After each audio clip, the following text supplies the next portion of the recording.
So Alison, thank you so much for joining me. I'm really excited to pick your brains for all the interesting bits of information that you can give to our listeners.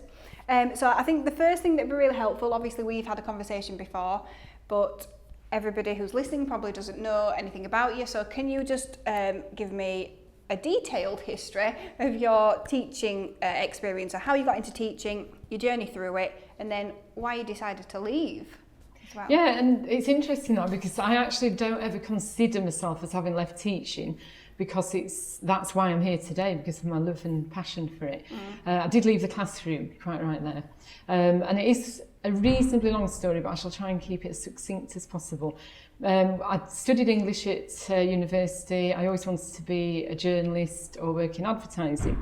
So along the way, obviously two very difficult careers to get into. Yeah. I've done a bit of everything. I worked in telephone sales, worked in retail, I worked in finance, and then eventually I got a job in advertising, so I was really chuffed about that. Really enjoyed it.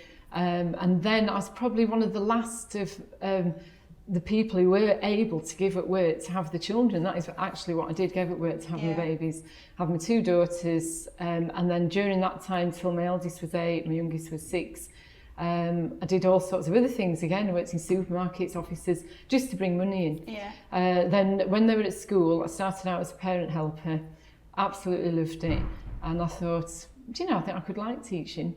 And the Open University were doing a course at the time, an 18-month post-grad, which they only did for 2 or 3 years. I was very lucky, I managed to get on it.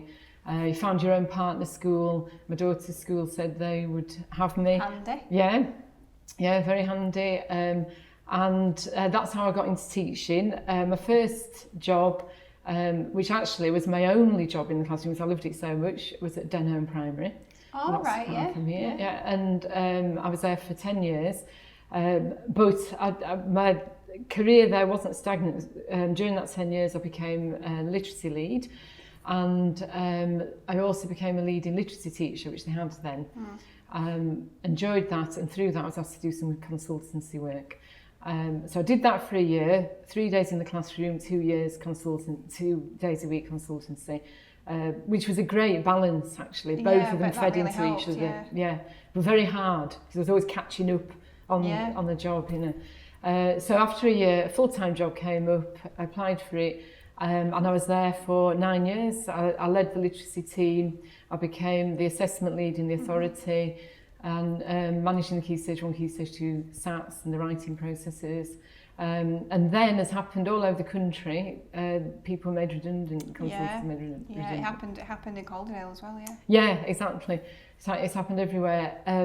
But I wanted to be proactive. I didn't want to wait till I was made redundant. So I decided to branch off and start my own business in consultancy. And this is my 4th year of doing that. Wow, so mainly in Bradford. But a lot of the areas around here I've worked in: Calderdale, Leeds, Kirklees, been to Manchester. Oh wow. That's the furthest I've been so far. But I did have a query from Sussex last week, so yes, I'm hoping to expand. But I live here. Hotel. Yes, exactly. And I love it, and I still feel wherever I am in the world, from on holiday, people say, "What do you do?" don't they? I say I'm a teacher, and I still feel that is what I am. You know, I teach teachers, and I still have an impact on children. Yeah. Oh, that's lovely. I like that. You haven't left no, teaching. No. So we had a bit of a research of you on your website. Oh yes. And we saw that you talk about modelled, shared, and guided writing. So what is that? Yeah, that's a question I'm often asked. There's a lot of confusion around the different writing strategies. Modelled writing is probably the most difficult of strategies for teachers and children, because that is where the teacher is modelling the writing process for the children. So the children have to sit back, which they do find difficult because they like to contribute, which is great, but this is for them just to watch what it's like to be a writer. And that is the tricky bit for teachers, because teachers have to be writers, and it's not always their passion, is it? Not always their specialist subject. I remember when I was in NQT, I used to have it actually all written out next to me on a piece of paper. The children didn't know that, and pretend it was coming off the top of my head. You know, that you have to have strategies like that. This is it. And also, it doesn't matter if you do make a mistake. That is what you're modelling to children. I think I'd need that because I like writing, but I just don't feel like I'd stay within the parameters, especially at that time when it was like, you have to get this bit in, you have to have a fronted adverbial. Exactly, and I'm thinking, but I don't want to write that, it's not coming off the top of my head. No. So it's a way to model how to use the resources in the classroom as well as what's in your own head. So it's a really powerful part. If you think about any other profession, plumbers, electricians, you're watching people do it, aren't you? And then you're having a go. You can't just hear somebody talk about it. So the model writing is very, very powerful. Then the shared writing, there are two aspects to that. The first one is you being the scribe for the children. So they can then contribute. So they might talk to each other, they might have ideas themselves. You will take their ideas, but then you will put it into the writing. So you might start with modelled and then say, right, it's time for you to have a go now. And then there's the supported composition where they actually have a go themselves. They might have a whiteboard. I want you all to have a go at writing the next sentence. And then again, taking a few ideas, put it into the writing. It's an important process. And then, I was just going to say, so is that, shared, modelled, guided, is that something you do in one lesson, like in one session, or is it like you do your modelled one day and you do your shared another day, your guided another day? Yeah, it's whatever feels best, really. I think I would always start with modelled no matter what, and it might naturally evolve into some shared, and that's what you might plan to do. Or you might think one day I'm going to focus on the modelled, because obviously you don't want to have them sat there listening for too long. And then the next day we might carry on with the same piece of writing, but they're contributing. Now, guided writing is something that was really prominent in the late 90s, early 2000s, and with some schools it's fallen off the end, but I'm absolutely passionate about guided writing. I do feel it accelerates the progress of children, and that you can have that any time during the writing process, but it's about bringing children together who need the same thing to move them on. They might not be in the same ability group, but you've noticed from the day before that is something that they're struggling with, and I see it as a mini lesson within a lesson. Right. So you'll always be working with children during an independent time, but you're sitting with a group, you have your learning objective, the reason why they're there, a little bit of modelling again, you can have modelled within guided, they have a go, and then they're looking at their own writing to make their own editing. I mean, teaching a small group obviously is better for children than being in a whole class situation. You can see exactly what their needs are at that point, and they can ask questions if they're stuck. So all three of those strategies are immensely important to the outcome. That's amazing. Thank you. I'm like, wow, I'm being schooled here. Right, so this question, so I sat down with some of the team from Classroom Secrets, especially ones who have just left teaching, and this is one of the questions that they came up with. It was actually mainly Nicola. Right. So she says, spelling is a bugbear for most teachers. So how do you approach spelling as a whole school? And then what strategies have you got to help the children who really, really struggle with it? Yeah, well, as a whole school, I'm a fervent believer that you never learn how to spell unless you have practice with combining letters to make words, having a go, investigative work.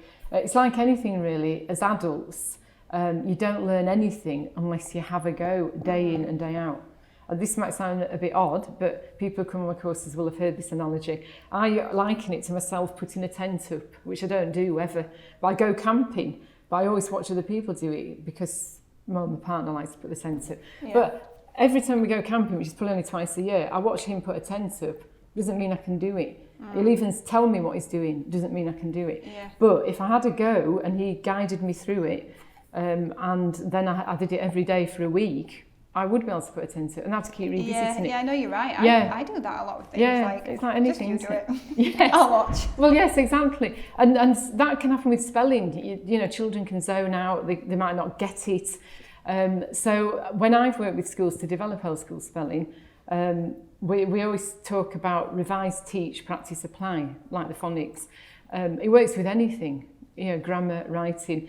So across a week, I would have 10 or 15 minutes spelling a day, and that is definitely what's going to do it. A little bit of teaching around the rule, prefix, suffix, whatever, and then 3 full days of that 15 minutes of them practicing and working with that rule, and then applying it either in dictation or a test at the end of the week, or it might be across the unit. But I definitely think spelling every day is what's going to get little and often.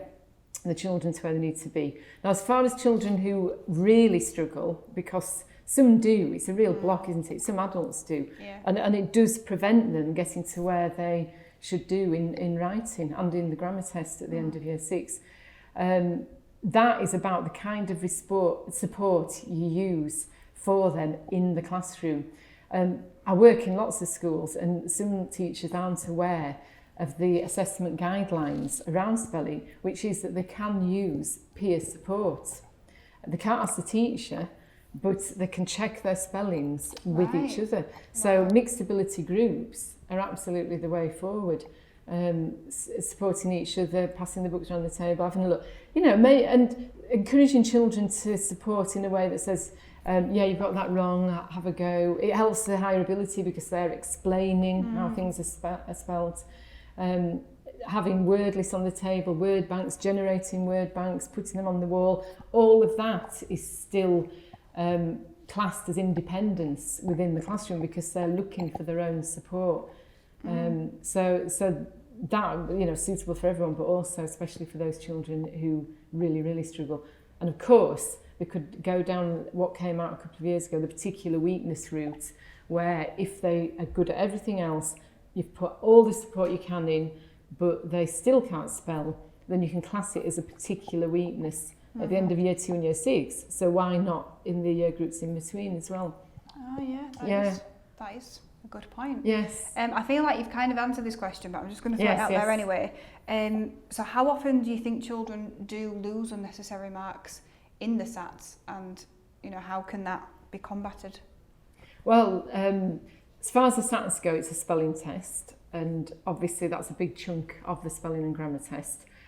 So that's an issue, but I think the biggest issue is writing, the writing assessment, because if the spelling isn't where it should be, it doesn't matter what else they're doing, and I think sometimes I'm a moderator as well for Bradford Authority, and it's awful having to say to a teacher, yes, they've got great ideas, the punctuation's there, the grammar, fantastic, but the spelling's not there. So I think it's something to address across school, start really lower down so that you don't have that issue when you get to the end of year 6, which it's a shame they have to go up as working towards the secondary, which actually puts a really bad picture on them as a writer. They probably are quite a good writer, but they just struggle with spelling. Thank you. Yeah. So what's the number one area for development that you actually find that schools mostly need? I think it is the development of writing, and I did allude to this earlier, the development or supporting teachers with developing themselves as writers. That's something I do work on in school. And I don't mean that to sound patronising. I just think it's hard. It's really hard to write. And you said before that you like writing, but actually modelling it for the children. Yeah, thinking of it exactly on the spot. Yeah, the pressure's there. Yeah, and it's always been my thing, literacy, English. But it is hard. It's a hard thing to do, And I think teachers get reading more because most teachers are readers, I don't think I'm exaggerating there. We read for pleasure, so we get it. Whereas I often ask on my courses who writes for pleasure, and very, very, very few people put their hand up. It's mainly we write lists, we plan. We might write waggles for the classroom, what a good one looks like. But we don't write for pleasure, so it's we don't practice, we don't do it day in, day out. One thing I've tried recently is actually writing with children, and I do find that is really quite powerful. I write what the children are expected to write, and then we compare. I only do this in small groups, so I do some tutoring. But I think that's something to do, and I think it's having that whole school focus on teachers becoming writers. So yeah, I do think that's more of a development point. Plus, another one is, again, something I mentioned when we were talking about spelling, is that giving the children time to practice. And I think sometimes this is what we've got to teach. It's all there. We think, oh, I've got to do all this by the end of the half term or the term. And it's easy to do. I know, I did it myself. You plan, I'm going to do this day, that day, that day. You know, and it's just thinking, actually, it's all about the pace of learning, not the pace of teaching. Yeah. They learn so much more if you give them time to embed and practice, and then they're in a really good position to move on to the next bit of learning. And the curriculum as it stands now is actually the best curriculum for that, because it's not about pushing them into the next year group. It's about broadening within, so that they absolutely embed the statements for their year group, and then they're in a really good position to move on to the next learning in the next year group. So that's a lot of what I work on in schools. Yeah, I was just thinking, going back to your first point where you're talking about, you know, teachers actually doing it as well. I think, if you don't have the answer book for a maths textbook, you do all the maths questions, but you never do the literacy. No, absolutely. Or the English, you never do that part of it. So that's a really good point, sort of actually doing it. And I think, you know, at Classroom Secrets, we create resources, and one of the things that has to happen in proofreading, because I think at first when proofreaders come in, sometimes they think that they're just going to read the questions, and it's like, no, you have to do them. Because you have to work out if the question actually works and things like that. And that is always like a surprise to them. But we should be doing the writing as well. Yes. We should be doing the writing and working out what they've actually got to do. Yes. Okay, so how do schools compare then with the kind of support that they need, or the levels of support that they need? Yeah, I can honestly say that just like in the classroom, where you probably don't ever teach the same lesson twice, I've never delivered the same training or the same package within a school. Right. Obviously I have my things, every consultant has their passions and things that they've developed. But I always work within the context of the school. Some will come to me and say, right, we really need to improve writing or reading in school, and it's very strategically thought through, and it might go across a year, and it might involve all sorts of different things, training as a whole staff, working groups, planning in the classroom. Others might say, look, we just need a 2-hour twilight, a refresher on phonics. So it does completely vary. Others, it might be assessments. It might be working with NQTs. It might be that I worked with them 2 years ago, and then they've got a few new staff, so it's coming to upskill them. But it's anything and everything really to do with English and assessments. So do you always sort of implement your approach, or sometimes do you do what the schools have ambitions for? A bit of both really. Often they will ask me what I advise, and I'll tell them my approach. But quite often as well, they'll say, well, we use this, we use Talk for Writing, we use Accelerated Reader, we use this programme, that programme, and then I will look at them and I will see how my way of planning English fits into that, or how theirs fits into mine, and then I will look at it and adapt it. I never say, right, throw all that out and just do it my way, never. You know, I do appreciate that they've already got things going, and I think, you know, keep what works and adapt it to work even better. Wow, thank you. So I'm not saying that marking maths is easy, I'm absolutely not saying that at all, but one of the things about maths is that it's either right or wrong, isn't it? Yes. And with English, it's so subjective. So how can schools make sure that they're not overinflating or underinflating the levels or the marks of the children? Yeah, it has been very subjective. I think where we are now, and I was talking about this curriculum, luckily it's actually much less subjective than it has ever been, because the statements in the curriculum are what makes a child age-related or not, because they have to meet all of them across a range of time or work. So the curriculum are the statements. You know, that is what teachers need to work to. It's not best fit anymore, where it used to be when we had levels 1, 2, 3. You know, and what I often get asked is, yes, we know what is age-related at the end of year 2 and year 6 because there's so much out there. There are the assessment grids, there's the exemplification, the assessment frameworks. What do does year 1, 3, 4 and 5 look like? What's age-related there? Which is why I've put my assessment grids together to match what's happening at the end of year 2 and year 6. With the principles being that working towards the previous year group's learning, and working at is simply the statements on the curriculum, nothing else, nothing that people have said, oh, they could do a bit of this, a bit of that. And then greater depth within that year group. So actually, you know, if the teachers have a good knowledge of the curriculum for their year group, that's all they need. And children should meet all those statements across a range of different contexts. So it's actually, it should be easier, really. I know it isn't necessarily, but it should be. So those grids that you've created, are they accessible to people who get you in, or have you got them on your website? They're on the website. Yeah, I'm not precious about any of the material that I've produced. It's there for everybody to use. It's free. So we'll make sure that's in the show notes, and then everyone can access that. That would be good. And I'm actually, and I'm not about plugging things, I'm just telling you what I'm working on in my own time. This holiday, working on some exemplification to match those grids for the other year groups, other than year 2 and 6. Excellent. So hopefully by the time this is out and they're going back to school, well, that's my aim. That is my aim, yes, the end of August. That's brilliant. Okay, I just wanted to sort of throw this question in because I just had a memory. So you mentioned about wanting to go into journalism and things. How does that affect sort of your English teaching? Because, you know, you've been in that environment. Do you sort of teach them in a certain way? Because I just think there's not many jobs where the kind of things that you learn in English, like how to write certain texts, is actually sort of useful. No, it's right. But that is one job where you actually used it. Yes. You know? So do you approach it in a specific way?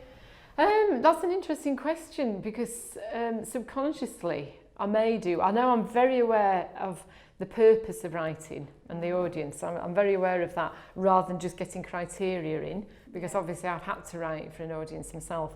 I know in years gone by in the classroom, I've definitely talked about, so say we're writing persuasively, I've then talked about what I did for a job, you know, and said, well, I've had to do that actually, you know, and we've looked at adverts and things like that, and I know the children have been really interested in that. So I think it's a bit of both, really. You know, I don't think it probably has changed massively how I write myself, but I have been able to use it to show children why there is this writing out there, why we do have to write, you know, the different purposes, and it's not just something we do at school. There are actual jobs. There might not be a lot of them, but there are actual jobs. And of course I did get the odd boy who said, well, I won't need to because I'm going to be a footballer. So then I have to go, you know, you're only a footballer for a certain amount of time. Well, you know, think about what you might do later. Exactly, well, this is it. In fact, I actually talked to Laura Lodge, who's also English literacy consultant, and she was talking about reading, and she made a really good point that, you know, you might say that you don't need maths and you might say that you don't need writing, but one thing you definitely need is reading. Absolutely. Because you're not going to be able to get on in life, even if you're a footballer. Yes, exactly. That's a really good point. So obviously you've told me that you don't feel like you've left teaching. Yes. But would you ever go back into it? I would, you know. I have actually seriously considered it, going back into the classroom. I have really missed working with children. I do try and get to work with children as often as I can. But I do love what I'm doing, and I try to think of all the children, all the teachers I work with, their children as kind of my children. Obviously I don't have the direct impact. So this year I did address that, and that's why I started doing some tutoring. So that's actually ticked the empty boxes for me, because I'm working directly with children, seeing the impacts on 1 or 2 children. They link quite nicely with each other. So I'm trying things out that I'm talking to teachers about. And then I'm thinking, oh, actually that could do with a bit of adapting, you know, and then I can take that back into my training. So I feel, you know, that's fine. But I absolutely would not rule out going back into the school environment and the classroom. But at the moment, I do love what I'm doing. Brilliant. loads of people have said yes. Yeah. I'd say I think you have to. Yes, you would. Yeah. But yeah, I think to do what I'm doing, you have to love teaching, because you wouldn't be passionate for the teachers then, would Well, you? this is it, and you're working directly with them all the time. So this is a really hard question, and I ask everybody this. But how would you solve the life-work balance problem if you could just wave a magic wand? Yeah, that is a really tricky one. And obviously working with a lot of teachers, I can see different contexts, and I do fervently believe that it comes from within a school, the philosophy and the trust for the leadership team with the teachers. But having said that, I do know that the pressure on certain schools and leadership teams is immense, and there have to be certain expectations. But I think one of the expectations, and I know we were talking about this earlier, is that as long as the work is done and you trust the teacher to do that work, perhaps make it less prescriptive, because that is what causes the most stress for teachers. That there are other things in their lives going on, and you have to be all singing, all dancing. You can't just have a quiet day at your desk if there's something big going on at home. So I think it's that understanding. In my career, I've been really lucky to have supportive leadership teams that I've then taken as well to when I've managed teams. And I think that's how you get the best out of your teachers, isn't it? There's no quick win. As far as the teacher's concerned, what I thought when I was in a classroom was, yes, there are certain hoops you have to jump through, but there are other things that are up to you, and it's about managing those effectively. And maybe not putting them as high up Absolutely. on a pedestal. You never finish your work when you're a teacher, ever. No. So it's about you saying, I'm going to finish at this time, or when I've done this. Yeah. I often do think as well, and reflect back, and I think if I was still in teaching now, I'd have been in teaching a long time, maybe about 13 years. And I do think that I'd have had to come to a point where I just knew that wasn't important, and I just wasn't going to do it. Whereas I probably, like a lot of teachers, especially at the beginning, like everything's got to be perfect. I need to do this, I need to do that. I'll just finish Absolutely. that. I suppose a bit more guidance on that might be helpful from schools, I exactly think what so. you do need. Yeah, and I go in schools where it really is a top priority, staff well-being, and I think that's absolutely brilliant, especially for, like you say, new teachers who they haven't got the experience to know what's important, what's not important, or to prioritise. And then that they leave, don't they, then, after a year or 2 years? Good This teachers. is it, and it's saying those things to them, it just made me think now. So one thing that I say to my staff, like especially my senior managers, because they work closely with me. I remember just last week, so one of my senior managers, she was going out for the day on a course. She's actually a governor, and she says, but I don't have to set off till 12, so I'll just nip into the office for 2 hours. And I just didn't, why? Why do you need to do that? Just stay at home. But then it's the head teacher being able to sort of, or the senior leaders go, well, do you really need to do that display? Yes, exactly. Again? Or could, would it be okay? Yes, it's about creating that ethos within school, isn't it? Yeah. Cool. So I'm going to ask you some quick fire questions now. Who was your favourite teacher and why? Well, that's, I think I would have to say, now I moved around a lot. I went to about 10 different primaries because of my father's job. But there was one teacher particularly when I was 11. He was a head teacher, actually. And he just made me feel like, so safe, secure. Obviously moving schools when you're that age. That must have been really And tough. I thought, he's a head teacher, but he knew every child in the school. And I thought that was so important. And again, I've taken that with me into my own teaching, practice, because, if you feel valued and that you're important, you are going to learn, aren't you? You're going to get to where you need to be. And you're going to do a good job. Yes, absolutely. Yeah. So what do you wish you'd known when you first started out in teaching? Well, exactly what you just said. That I wish I'd known that I didn't have to dot every I, tick every box to be a good teacher, and the time that you're in that classroom in front of the children, engaging with them, that is key to children learning. And like we said before, a lot of the the whole philosophy of education is going a little bit that way now, and I'm really pleased, you know, less planning, less marking. I'm really a big fan of that. But yeah, I wish I'd known that then I probably wouldn't have been quite so stressed. But like I said before, luckily I did have a good management team that supported me through that. Yeah. You know. Yeah. I think it's. And I'm still here. Yes, you're still in it. Yeah. Unlike me. You're still here, just in a different way. Yes, in a different form. Yeah. It was meant to be. Yeah. So what are the 3 biggest changes that you think that you've seen in education during the time you've been in it? Ooh, right. Well, I started teaching in 1998, just when the national strategies came about, and the literacy hour. I don't know if you remember that. I remember it from my mum's point of view, because she was a teacher, but not from. Well, I was a secondary teacher first as well. Okay. Yeah. And yeah, that was a strange thing actually, because that was, you know, it was divided. This hour was divided into 3. Bit of reading, 15 minutes of grammar, 15 minutes of writing. But the 3 didn't have to be linked. And even then, as a new teacher, I thought, well, that seems a bit odd to me. But luckily, again, I had a head teacher who thought exactly the same. And if you could prove your methods worked as well, then you were allowed to kind of, you know, ditch it, the literacy hour a bit. And they didn't stay in that long, but that is a really big change. I think another change is, of course, the role of the teaching assistant. You know, when I first became a teacher, that, you know, there were helpers in the classroom in that they you know, they got resources ready for you, they put up displays, they washed pots, and then they became an absolutely invaluable resource, not paid, you know, a tenth as much as I think they should be paid. Teaching, they were teachers, weren't they? Yeah. And now, unfortunately, so many schools I go into now, they've got fewer and fewer because of the school budgets.